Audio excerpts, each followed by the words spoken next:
السلام عليكم ورحمة الله وبركاته. وأنا إذا سلامي اليوم راح ناخد التكملة الدرس 49.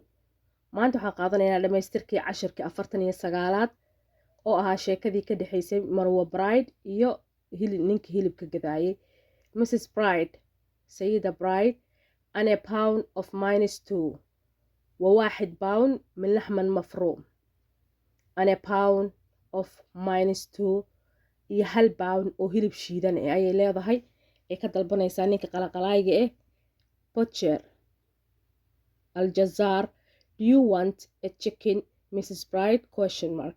هل تريدين الدجاج يا سيدة برايد؟ Do you want a chicken Mrs. Bride question mark.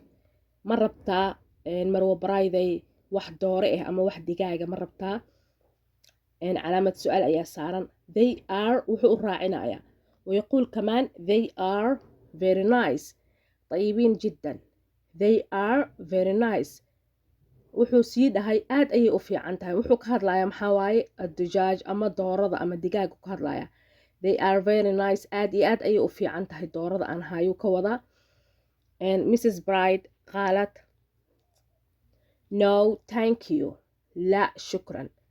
Mrs. Bride waxay dhahday Marwo Bride no thank you aad iyo aad u mahadsan tahay ma rabo wax digaaga.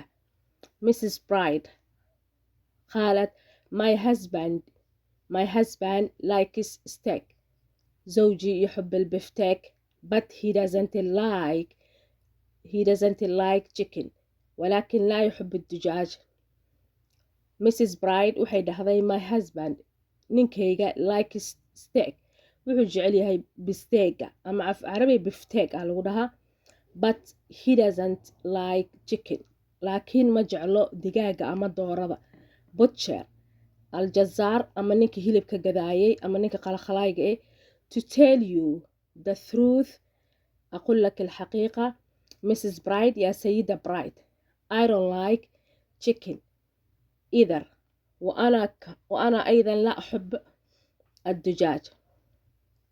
to tell you butcher نينك هيلب كدها to tell you the truth waxaan kuu sheegayaa runta Mrs. Bride Marwo Bride I don't like chicken aniga ma jecli wax la dhaho dooro ama digaag idar aniga xataa ma jecli wax dooro ama wax digaag. maanta cashirka qaybta labaad meesha soo nuugu egyahay. Salaamu calaykum waraxmatullaahi wabarakaatu.